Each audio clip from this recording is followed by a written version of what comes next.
After the Ethiopian Airlines crash 2 weeks ago, countries around the world came together to ground the Boeing 737 MAX 8 when it was found that the plane itself may have caused the crash.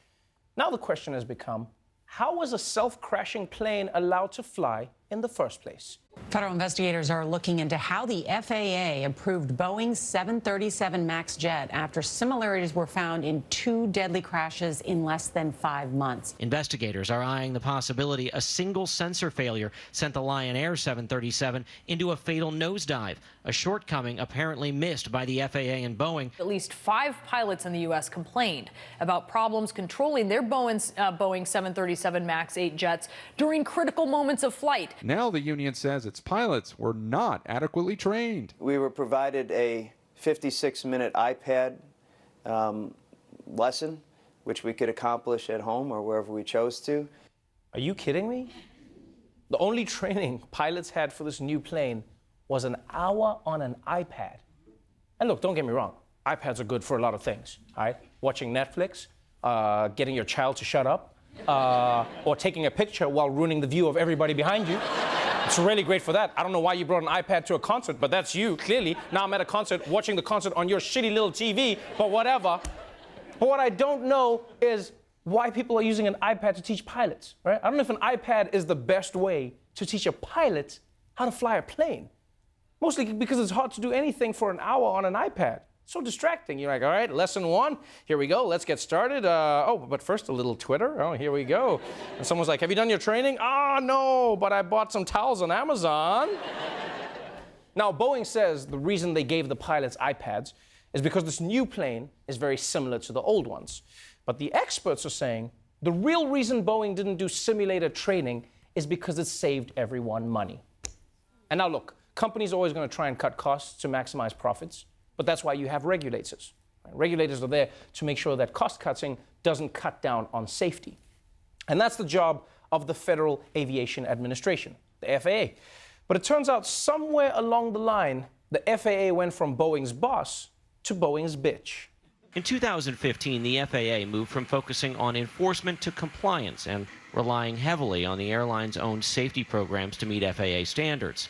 Since 2014, the number of enforcement actions against airlines has dropped roughly 70%. Scott Brenner, a former associate administrator at the FAA, says the agency does not have the resources to certify aircraft without the help of the manufacturer. They are taking Boeing's word, but Boeing is also presenting data to prove their word. Boeing basically outguns the FAA. They have far more expertise, and the FAA has become pretty much a toothless tiger. Yeah, it turns out that because the FAA lacks funding, they can't afford to hire people skilled enough to certify the planes. So they just have to trust that the plane manufacturers will regulate themselves, which is a pretty sweet deal for the plane manufacturers. Like, I wish I could have done that in my life. I wish I could have graded my own homework at school. Yeah? I would have just sat there like, none of this is right. A minus, yeah. Yeah, I don't want to be greedy. A minus, that sounds right. That's not how oversight works, right? You've got to have someone else looking over you. Imagine if God let us decide whether or not to smite ourselves. Yeah, we'd never do it. We'd probably just be like, well, I did covet Gary's wife, but in my defense, Gary's wife got that ass. God will understand. I mean, he made that ass. And here's the thing. The FAA deferring to the plane makers affects all aspects of air travel. Like, for instance, you know how seats are getting smaller and closer together? Many people have argued that that's unsafe. But the FAA says it's fine. Why? Because the plane manufacturers tell them that it's fine. That seems insane to me. Like, how far does this trust go? Someday we're going to be getting on a plane, and the flight attendant's just going to be like, your seat is on the wing? You'd be like, is that safe? Yeah, Boeing says it's fine. Just keep your arms like this. We'll be good.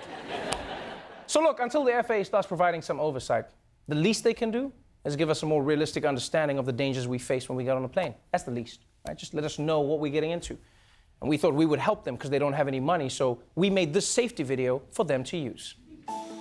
Hello, and welcome aboard the Boeing 737 MAX 8. Our first priority is your safety, right after profit. But safety's number 2. Your aircraft is equipped with 8 emergency exit doors, but to keep costs down, 4 of them are painted on. Which ones? That's the fun. When seated, keep your seatbelt fastened in the event of unexpected turbulence or unexpected nosedives because our flight software runs on Windows 98. Whoop! There she goes again. We'll get you to your destination safely thanks to the top training our pilots receive from Boeing's Angry Birds-enabled iPads. Because flying a Boeing is a lot like Angry Birds. You go up, you go down, and everybody's angry. So on behalf of our whole crew of this Boeing 737 MAX 8, let's hope we make it.